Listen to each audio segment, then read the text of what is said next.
All right, well, thank you. I'm so happy to be here. Before I begin my presentation, I want to share a story.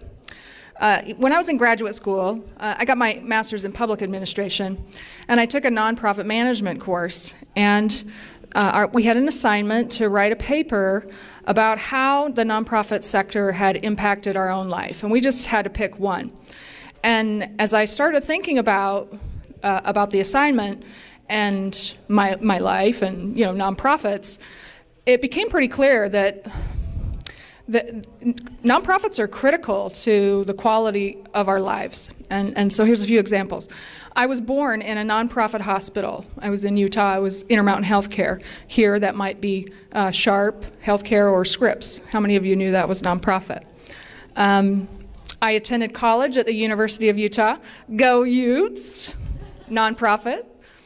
As a young girl, I was a Girl Scout, and when my daughter, who's now 24, when she was of age, she also became a Girl Scout.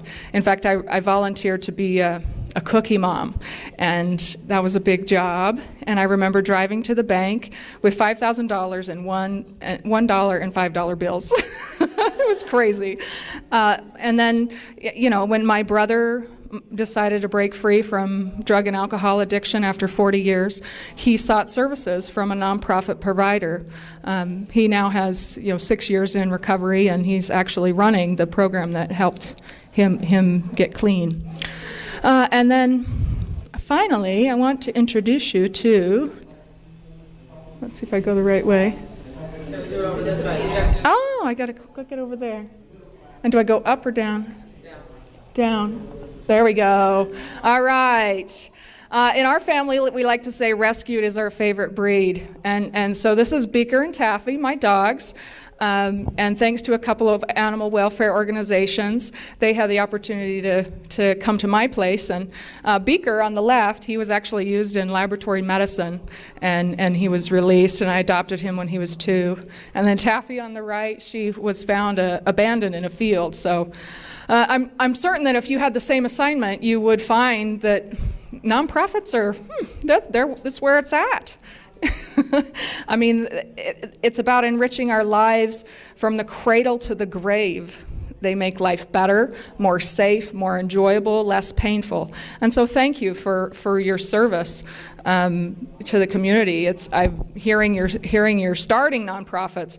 You think grant writing's scary. That sounds frightening. So thank you. So, all right, tonight's presentation, hopefully it's not going to be like this. What I hope to cover tonight is I want to provide kind of a landscape, fundraising landscape, kind of a big picture view. I want to talk about who provides grant funds, the pros and cons of grant writing as a fundraising technique. I want to talk through the development of how to develop a case for support and learn some of the core questions that you'll be asked. And if you can learn those core questions, you have everything down. We'll talk about funding search, and then I'll talk about some tips and tricks for grant writing. Is there anything, any questions or things you'd like to hear tonight, and I can make sure that I cover them? How to do a budget. Okay, we'll talk a little bit about the budget. Okay. Are there any books or manuals or anything you might recommend that would be of help? Sure, yes, and I have some handouts as well that will be helpful. Yeah, compensation for fundraising. Okay. Yes, I'll touch on that as well. Areas where nonprofit grant writing differs from grant writing in other areas, maybe business or research. Okay. Anybody else?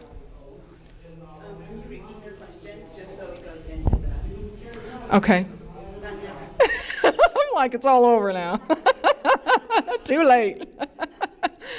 Okay, so let's talk about the fundraising landscape. And really this is, I just want to give you some perspective. If we were a helicopter hovering over a mountain, I just want you to kind of, I'm a big picture person, so I want to share that with you. Grant writing really is a tree. it's really in the weeds, or it's a tree. But I do want to talk to you a little bit about stages of fundraising in a nonprofit organization. And so there's essentially 3 stages of evolution in fundraising in a nonprofit organization. So the first stage is a formative. And so this, a lot of times nonprofits are started, people are very passionate, they start the board is all volunteer, and like you, a lot of you're just volunteer and you're just passionate about this work.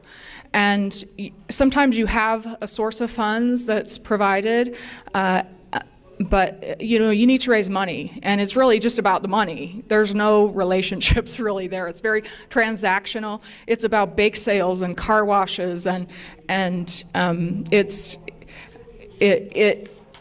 really is a kind of a dirty word. They don't want to do it. Board members don't want to do it. We don't want to raise money. Why do we have to do this? It's such a pain. We just want to help people. We just want to help people. Right? Is that kind of how you're feeling about it? So that's kind of the first stage. So then the second stage is normative. So the organization gets established and they say, you know what, we're ready to bite the bullet and we're going to hire ourselves a development director. And then it's like, oh yeah, we got that development director over there. She's going to do all the work. And I got to tell you, there is no we're not miracle workers. But that thing, oh, we'll hire a hired gun grant writer and they'll just do it. And this is kind of what it feels like. That's what it feels like. You're a lot of pressure. You're working a lot of hours, and it's, people expect you to be a little bit of a miracle worker. So and so then the final stage really is where you want to head. Oh, I missed it. This one. Yes, the integrative. So everyone in and around the organization understands that it's about it's philanthropy is the key to fulfilling the mission. Gifts of talent, time, and treasure are what you need to advance the work. So you all need to be knowing how to gather those resources. So everyone from at every level of the organization. So, I worked at the food bank. We had a guy who worked in the warehouse. He maybe made $9 an hour, but he got his grandma involved. Grandma made a $10,000 gift to our capital campaign. So, that warehouse worker, he was excited. He worked there. He knew the mission, and he got the people in and around him involved. And that's how that's what integrative means, that you actively collaborate with everybody, and it's about your mission. So, this really doesn't just happen. It's intentional, it's strategic, it involves everyone around the organization. And there are many techniques to raising money. They all have pros and cons. And grant rating is just really one of those. You could have events, you could have sponsorships or online giving or planned giving, direct mail, or you can, the best way to ask for money is really a direct face-to-face solicitation. The best development operations will capitalize on their strengths, have a diverse mix of how this revenue comes in, and everyone is committed to sharing the story of the work of the organization and its impact in the community.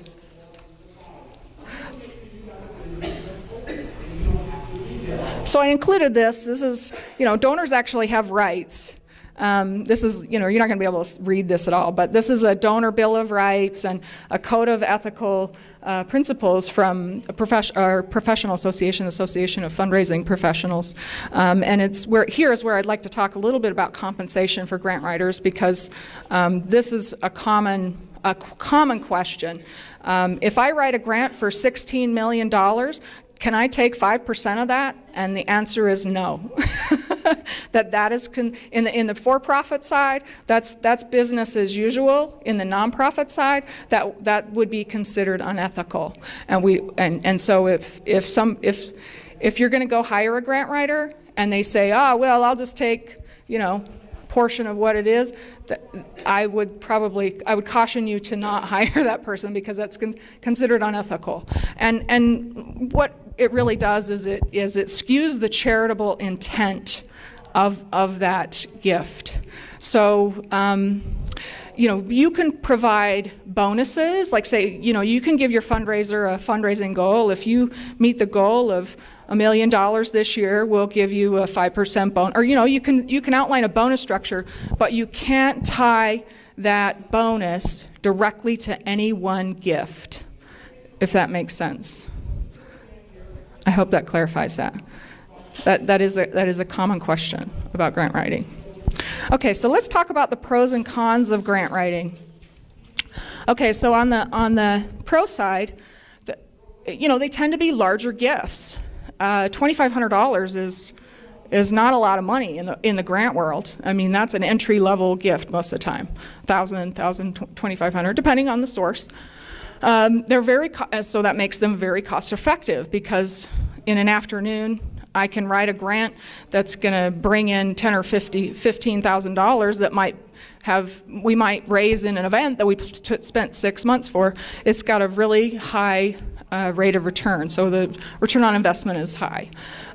It tends to be an anchor for programs. A lot of programs will, especially with government funds, they'll get a large government contract. It's multi-year, a large figure, $100,000 a year for 5 years or whatever, and then that will anchor it, and then they'll use other community dollars on top of that. So the individuals and the events and all of that will kind of layer on top of it. Grant writing it requires a thoughtful process to develop the proposals, so it kind of clarifies strategy. When you write a grant, you have to think things through. What is this going to look like? How's it going to be staffed? Where is this really going? You kind of have to flush all that out, and that helps you find focus with your organization and your direction. So that's a positive. And then a real great thing about grant money is oftentimes it's renewable. You get your foot in the door, they love you, they're investing in you. You submit again the next year, they'll give you another gift. If you're good or if you build that relationship, you can go from $1,000 to $50,000, depending on their capability. So it's renewable. So that's a good one. Well, it depends on the source. I would do some homework and figure out what their capacity for giving is.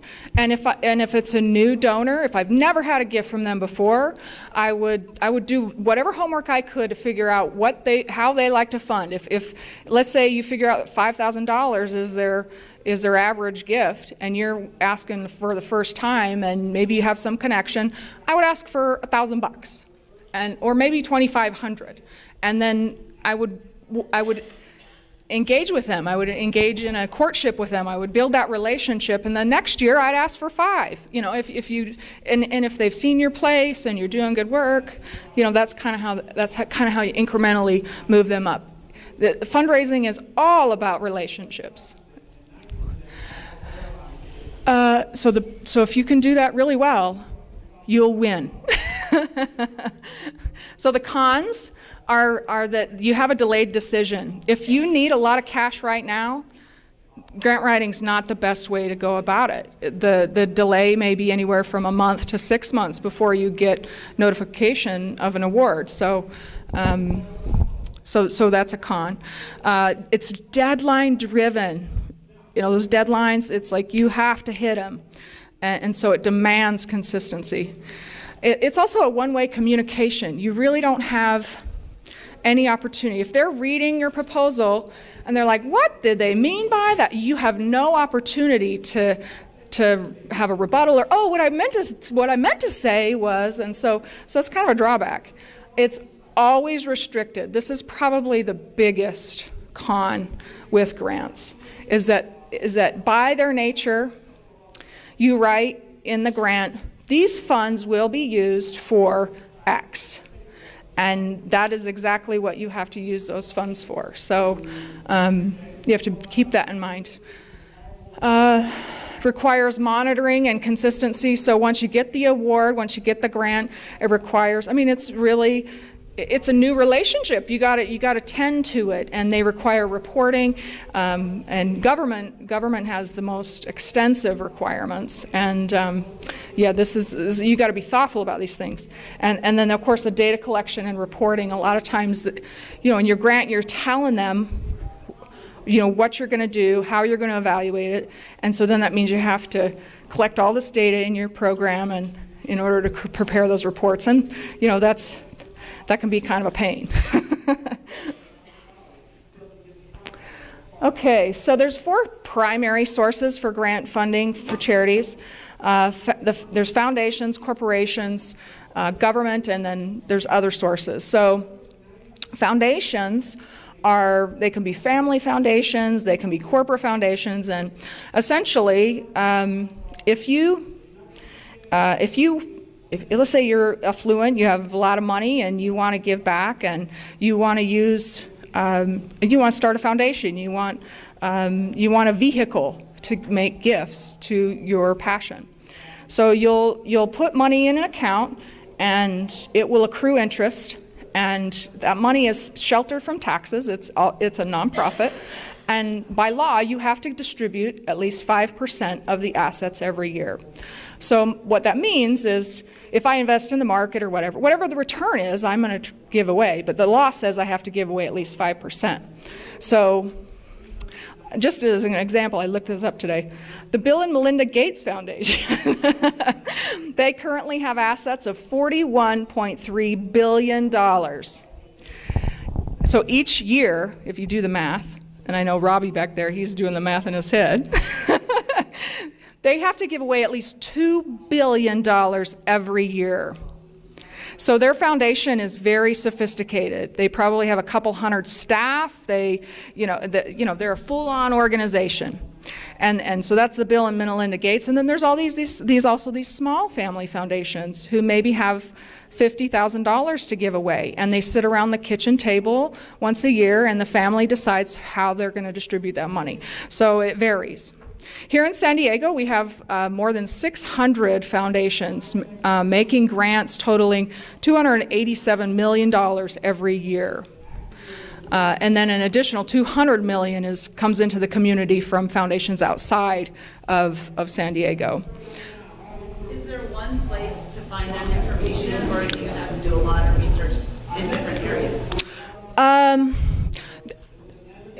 It depends on the source. So I can tell you, I'm going to talk about the search later. Like, where do you find foundations? Where do you find that sort? Where do you find applications for these things? Yeah. So applications and interests can vary in size and complexity. So they specify exactly what they want to fund. We want to fund animal welfare organizations. We want to fund. It can be broad. It can be we want to fund social services. That's pretty broad. Or it can say, we want to fund substance abuse treatment programs. So they get to say how they direct their money. So people like me and now you are going to say, all right, here I am. How do you determine what foundations have already they've already concluded or have a set target on who they're going to give it to, so you don't waste your time with your grant writing? Yeah, that's a good question. So you want to vet the source and make sure that it's a good fit for your work, and the tighter the fit. Ideally you would call them up and you would vet your project with them. You'd say, before you spend any time, you should call and say, gosh, I've got this great project. I reviewed all your materials. I think it's a good fit with your work. And they'll tell you, and if they say no, a lot of times you will get resistance.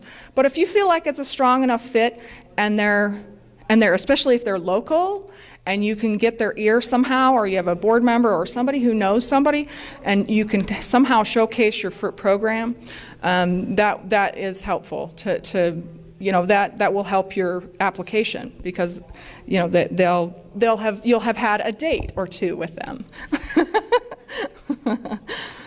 Corporations. So corporations, they're like a spider web. I mean, every corporation is so different. That's how I describe it. Some of them have pots of money that the local stores can give away, and they have a one-sheet application that you send in. Others have foundations that are back east that you submit your stuff there. And so sometimes it's really just a lot of footwork to try to figure out how to apply or how they like to give money. But you can find some parallels with your service and the corporations that might have an interest with your work, because corporations generally are looking to co-brand with you. They want the good mojo that comes with your work attached to their corporate brand. So and so it can vary from corporation to corporation. The government is essentially, they're looking to fulfill the spirit of legislation. They pass the laws and then they third party it out to groups like yours. So they send out these requests for proposals. It's the most restrictive because it is fulfilling the spirit of law, but it often involves larger multi-year awards, and it could be federal, state, or local government grants. And then other sources, the Rotary Club, the Junior League, some of these community groups will sometimes have mini grant applications that you can submit for various projects. Good question? If you don't receive, if you don't win that bid, then you are entitled to the contracting officer to tell you why. Let's say it's pricing. For foundations and corporations, is there a possibility for grant writers to do wrong? No, I wouldn't say, like government's like, very rigid and, regulated. I would say it's a good idea to seek feedback. If you feel like your project's a good fit with a source and you get declined, there's nothing wrong. They appreciate it. Gosh, I just wanted to call and see we submitted. Do you have some feedback for me on the application? And that will help you. I mean, sometimes that can help you with your future application. A lot of times, I could write these denial letters in my sleep. A lot of times, we have more applications than we have funds to give. That's a lot of times what it is. But sometimes you can get really good feedback, and so I would advise that. So. What can you do to make your application more visible in comparison to the rest of them? Because most of them get a lot of applications. So what is it you have to do, uniqueness about your grant, so it puts you ahead of everyone else? Yes, I'll continue on, and we'll cover that. Yeah, it's really about it's about following directions. It's about painting a picture and following a recipe. That's how I describe it. I get one question. To what extent are these foundations and corporations treating you like say, in the publishing industry or the music industry, where they have to have it has to be solicited. It can't be unsolicited. Say that one more time. Will foundations usually look at a proposal or a grant? You're requesting a grant if it is unsolicited. If they don't have somebody say, they've already. I mean, a lot of times they'll say whether or not they accept unsolicited grant proposals or not. Sometimes they say, no, absolutely, we're not. And so if that's the case, you can always call and ask, hey, I saw that you don't accept unsolicited grant proposals. How do I become a solicited grant proposal? I mean, it's a conversation. So, ideally, you wouldn't do all of it's a lot of work to put a document together sometimes. And so ideally you would vet it a little bit before you go through all that work and send that, I would never just blast a bunch of sources with your template grant or whatever. It's not gonna be funded. So yeah, you just gotta be really thoughtful. Do your homework on the front end, and that will maximize the odds of getting it funded. Okay, so let's see. Oh, and I wanted to talk about federated giving a little bit. So combined federal campaign, state charitable giving campaigns. We have a lot, the government government employees are big here. I mean, that's like the largest employer here, and the combined federal campaign is like the United Way for federal workers. And while you don't have to, they gather the money from the federal workers, you don't have to apply for that. You have to apply to be an agency that can be designated through that. And so that's another application that you might have to, consider as an other source. So really, this is where the magic is. that in the grant world, I use this as an example. So I'm going to talk about developing a case for support, and that's a term we would use. But it could also be a grant proposal, it could be a prospectus, it could be a pro forma, it could be a bid for services, it could be a business or sales proposal, a pitch. I mean, all of those things mean the same thing. So if you know the core of what that word is, then you got it all figured out. It's all just semantics. And the same is true for grant applications and responding to them. And they ask these questions in all these different ways. But if you know the core questions that they're really going to ask, then you're far ahead. So I have this handout. Let me just get this handout.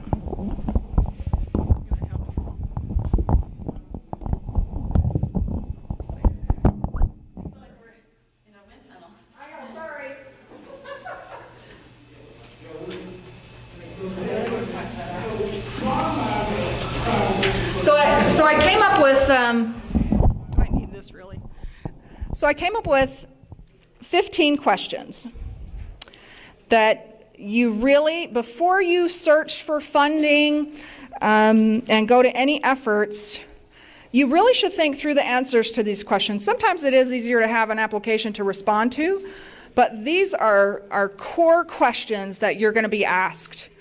And if you can figure out these core questions, you'll get any application that comes to you, whether it's government or foundations or corporations, and you'll say, oh, it says they've used this word, but what they're really wanting is this. So I just want to go through these quickly, because this really is the heart of what will set you apart if you can flush all these things out. Okay, so the first one is, what is the need you're trying to address in the scope of the problem? So sometimes they'll call it a needs statement. What is the problem? What is the issue? What is your, they'll ask that, the needs statement. That is probably the most important section of the grant proposal. Everything else ties right back to the need statement. You are addressing a need in the community. It's not, and the need isn't that you're gotta have to shut your lights off next week. The need is about the clients that you're serving. Even though you want to say that, but it really is about the need that you're trying to, or the problem you're trying to solve in the community. Why do they care? Why did you call them up? Because you have that common interest. They care about what you care about, and you need their funds. So who are you? The organization description. Tell them who you are and what you're doing. Why are you the one to solve this problem, or what is your experience? So that's also part of the org description. What strategies or techniques will you use to solve the problem? So, what is the program? What is the project description? What are the activities? Well, we're going to start a transition home, and it's going to be a 10-bed home, and we're going to have case managers, and we're going to provide counseling and life skills, or what does the project look like? How will you deploy resources? So, let me change this. Okay, actually, I'm slacking here. How are you going to deploy resources? So how's the project staffed? I'm going to have 3 people on. It's a 24/7 facility, so I got to have 2.5 FTEs. All of that stuff you got to think through. How are you going to maximize resources? This is a real sticking point with donors.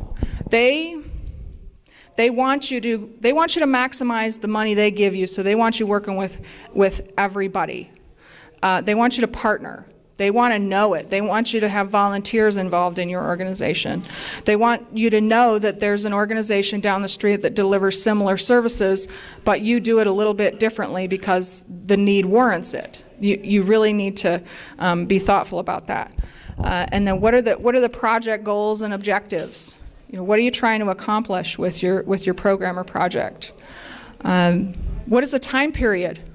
If you're ongoing operation, say that. This is an ongoing operation.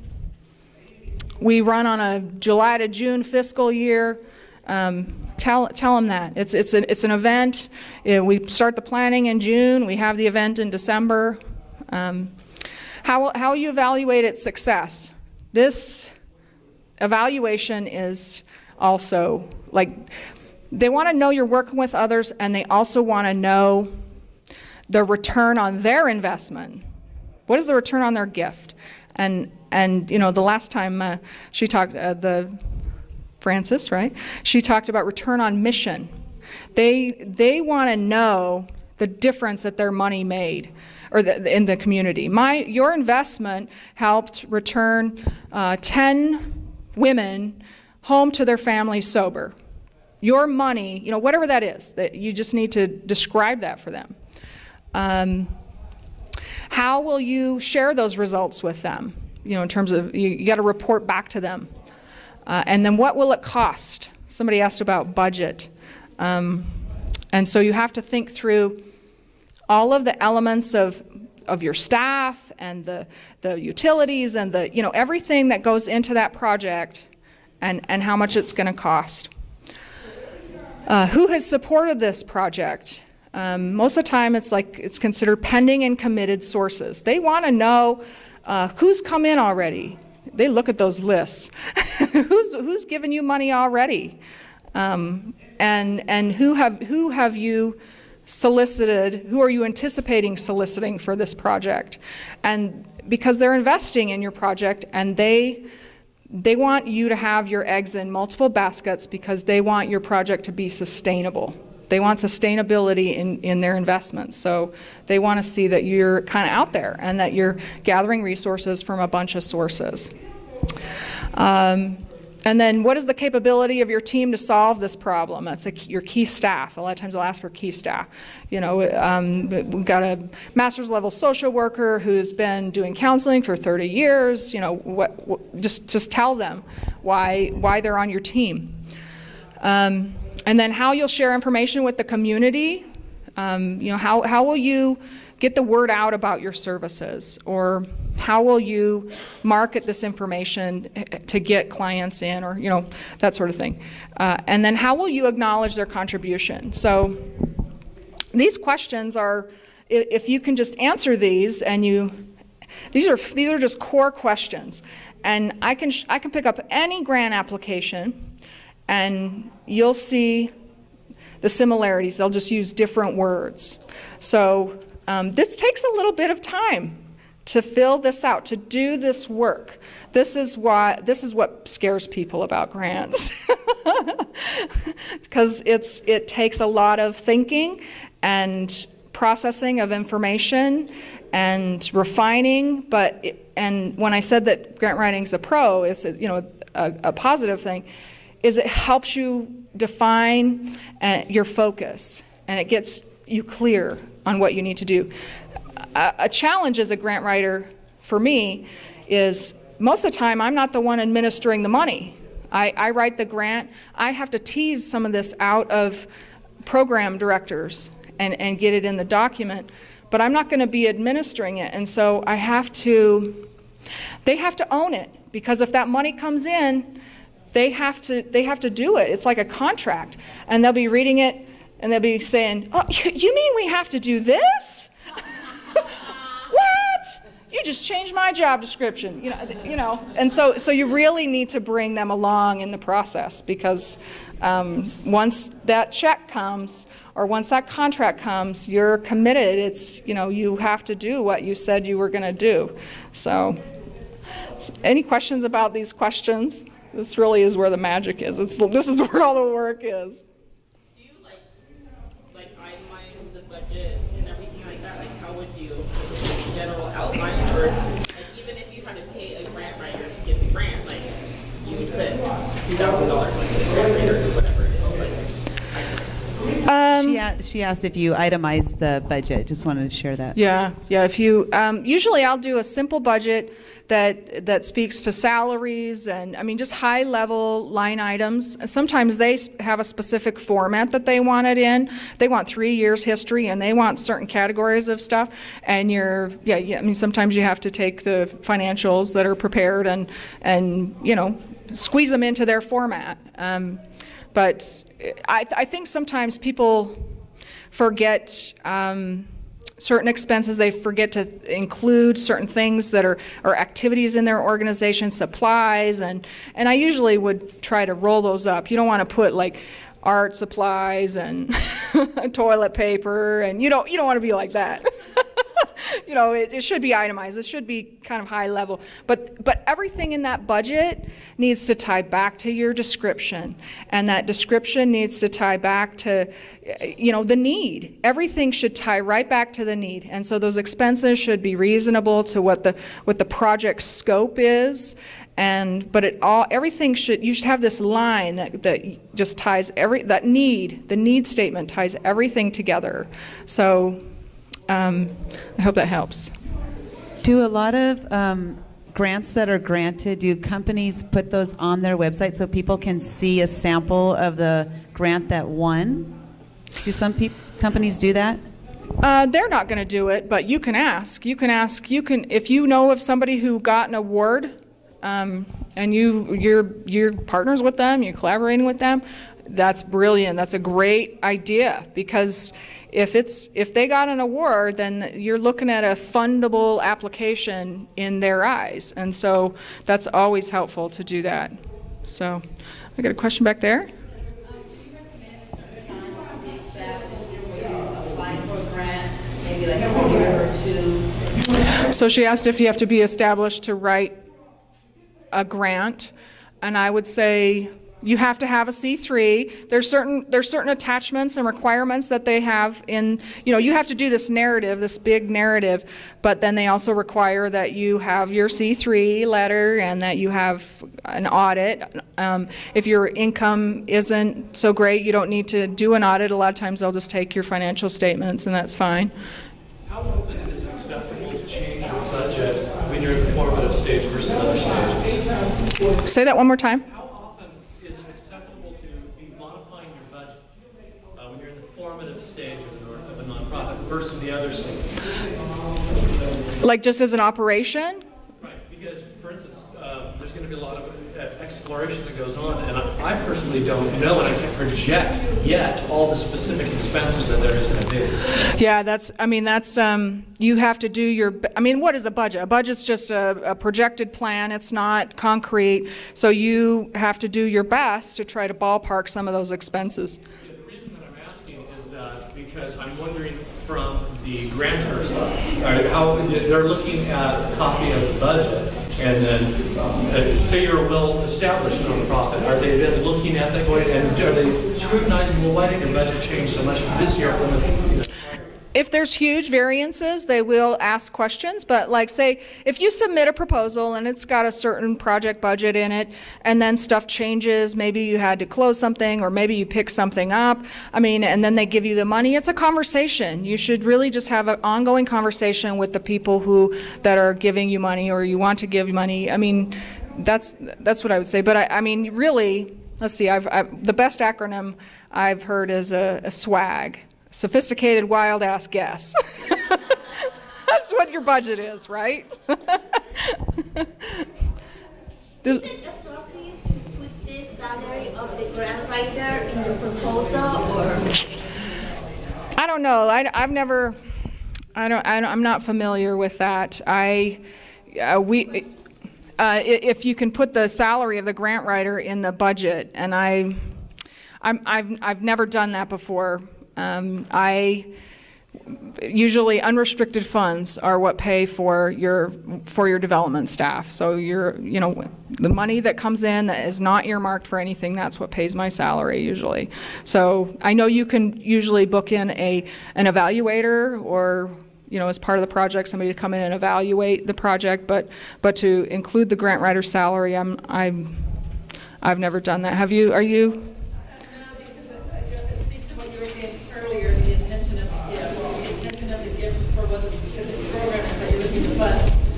not set staff salary. Yeah, that's, yeah. You know, in terms of grant writing, it's usually hourly, or it's a project rate is what typically is charged, and you just have to find that money elsewhere. Yeah, you can't tie it in with a source. So what are you supposed to do about administrative funds? I mean, there's a big kind of push just in society that nonprofits that spend a lot of money on administrative staff are somehow misusing the money, but in actuality, we find in many studies that these are often the more successful nonprofits. So does that also, when you're writing grants, how aware are the lending agencies of this kind of dilemma?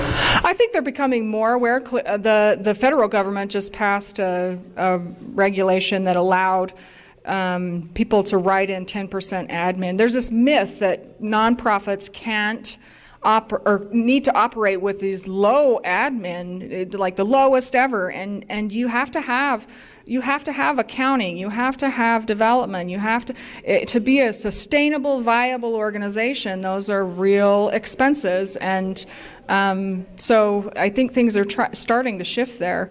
Some nonprofits really struggle because they try to keep that so low, but then they don't have the capacity to really perform at the level that's expected, at evaluating their programs at the level that's being expected of them. And so sometimes they'll allow you to write admin in there, so 10% admin, that could go to pay for part of your executive director's salary, it could pay for payroll, it could pay for, so you can use those funds that way. But they'll tell you, we'll pay for 10% admin. I mean, government is, when you write a government grant, you're creating a new program. They're not going to fund what you currently do, and that's ideally, you're going to find people to give money to what you currently do. So the peanut butter only spreads so far on the bread, you know. That's 10% of the grants go to admin, not funding. Yeah, and usually in your budget, like in your org budget, you'll report out that number. You know, overall, our organization has a, 15% administrative overhead, and this project budget usually wouldn't see that in there. But you could include the utilities and what does it take to run that project, and so, yeah. So if you're, let's say that it takes $100,000 to run that project, and the grant that you're paying for is just to show that $100,000 if they want to. Yeah, I would express all. Oh, yeah. She says, do you want to express all of everything? Let's say you have a $100,000 project and you're applying for $25,000. Do you express all of the $100,000? Yes. And here's what you do. You tell them, because they're going to read your narrative and they're like, oh my gosh, look at all this stuff they're doing, and it is $100,000. That sounds reasonable. Oh, and they're asking me for $25,000. So your request, when they ask what's your request, you say, the so-and-so foundation's requesting $25,000, a portion of the overall operating expenses for X project. So they want to see that full picture. They get the full picture of your project, and they see that they're only funding a portion of it. But they really do need to see that full picture. Is that helpful? How do we find organizations that we can apply? Oh yes, let's just move on here, because I'm getting to that right now. Okay, so after all that, we got to have a comic relief here. So I'd like to give your organization $1 billion in unrestricted funds, and you don't even have to write a proposal. Stressed out by a grant deadline, Carl soothes himself by calling the development director's fantasy hotline. This is my favorite. I love the calendar, Hot Funders of 1999. That's great. Okay, funding search. Now that you've done all that work and you've got your template proposal, you've flushed it all out and you're focused, it's time to go and find some money. So in terms of prioritizing that search, there are hundreds of thousands of sources out there to apply to. So think about your service and who cares about it, and consider all of the stakeholders that are involved. It could be, and so like I said before, sometimes the requirements can be broad. We like to fund social services. Sometimes it's very narrow. We want to fund children, services for children with autism. It can be that specific. So, first and foremost, people give where they live. And so these sources above all should be prioritized. They should be at the top. You know, just like romantic relationships, long distance is difficult. And so it's true with funding sources. I mean, you're building a relationship with them, and when they're farther away, it's more difficult to build that relationship, and you might be competing nationally. So the competition is much stiffer for your application to be funded. So if you have a list of sources and you have a few that are local, those go right to the top if they're a fit with your project. A bird in the hand is worth two in the bush. So, I mean, charities just dismiss, I mean, not unintentionally. They often think about, oh, we just got to get new donors, new donors, new donors. And a lot of times they have a lot of people who are involved who they're just neglecting. So, and they have people that they might want to get involved that would be a good option for a source of support. And so I have another handout. And it has what you're looking for. Oh yes, that's great. It has a list of resources. These are some of my favorite resources of places, websites that you can visit to get information. Would you mind? I might need one of those. Thank you. Okay, so I'll let you guys pass that out real quickly. 5 minutes, okay. We can do it. We're almost there.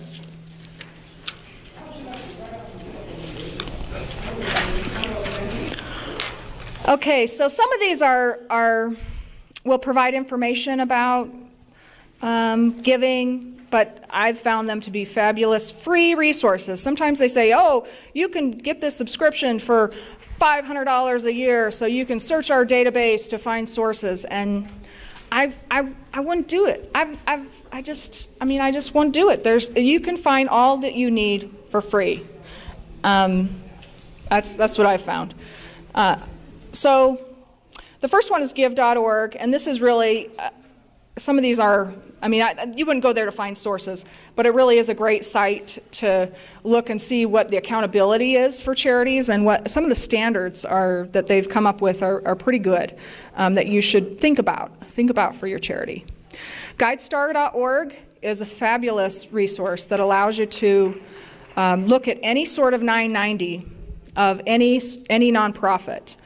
So a 990 is a nonprofit's tax return. If you're a foundation, you have to file a 990. And in that 990, you have to report the gifts that you've given. And this is where you do your homework. You figure out that they like your cause, and you look at their 990, you look at what they funded last year, and you look at the amounts that they gave. It says, we gave Ronald McDonald House $10,000. We gave, Volunteers of America $5,000. You can see all that in there. So then you can kind of get a sense of what their capacity is for making a gift, because you don't want to ask for $1 million when all they can give is $5,000. On that particular resource, I've been there and looked at it. Do you, when you're looking for something or scouting for a source, funding source, do you look at 1 year and then compare it to the year before? So if they only give you McDonald's, House and this, and these 5 ones this year and the year before and the year before, you just pass it so you can save your time and do something else? Well, if you are operating a Ronald McDonald House only with a little different twist, no, I would say they like this project, and they may be a good fit to fund mine. And that's when I said that it's renewable. They'll continue to give you something every year if you reapply. So that's why Ronald McDonald's House is in there every year. And if they're good and they're building that relationship, you'll see slight upticks in those gifts. It'll go from 5 to 7,500 to 10,000, that sort of thing. So does that help? Yeah, because that is helpful. And then the other resource that, besides GuideStar, I usually look for different charities, but Foundation Center also has a fabulous free foundation search that you can plug in anybody's. That's where I found the Bill and Gates Foundation and what their assets were. And you can pour over their, I don't even know how long their 990 was. I didn't even attempt to open it. It's going to be big. So that's another great source. The board source. Board source is a great resource for boards. Like I said, some of this isn't all grant, but these are my favorites. Sources. TechSoup. If you need technology for your 1 minute, where'd the time go? If you need technology for your organization, go to TechSoup. You can get software for $40. Adobe Professional, several $100 is $40. So yeah, go there. All you need to do is send them your C3. Grants.gov, that is really a meaty, hearty database of every government source that you could apply to. So go there. So there's some resources there. I gotta go. See you later. I also brought a book of lists. If you remember the book of lists, the San Diego Business Journal publishes a book of lists, and they list all the foundations here locally. Okay, let's see. I gotta go. Is it a good idea to put pictures in your grant? You can, depending on the space. I would be thoughtful about that. I wouldn't attach stuff. Most of the time they don't want attachments. So, yeah, I mean, I think it can help. It breaks up the text. Use headers to break up the text. So, okay, I need one more minute. We have time for one more question. And wasn't Janeal fabulous? You know, thank you so much. So we have one more question only. Anybody have a question? Yes. How long are the pages usually for the grant? Like, I know that what's the standard, like, to write a grant? They'll tell you. Yeah, they'll tell you. If they don't have one, I would say 3 to 5 pages. And more and more, they have more of a, you can submit, which is brilliant. They have a letter of interest. So before you submit a full proposal, they want a letter of interest. They want to hear a little bit about your project, which is great because you don't have to do all that work. So, I have one question that everybody should be asking you. You have the Fordable Freelance. Yes. Yes, yes. Yeah. That was multiple questions in one. Okay, you can answer. Yes, I would like to. Oh, I've got goodies there. You want to pass those out, Linda? Yes. I've got my business card and a fundraiser's favorite candy bar, the 100 grand bar. Payday, that's good too. Oh, payday's good. Anyway, I'd be happy to extend an hour consultation with me about anything with fundraising. Please keep in touch. I'm sorry? I can meet with you tonight. Only if there's wine involved. Okay. All right. Yes. So please, my card is coming around. Please give me a call if you have any questions. I apologize that I didn't get time to finish. That was just wonderful. Thank you so much, Janeal.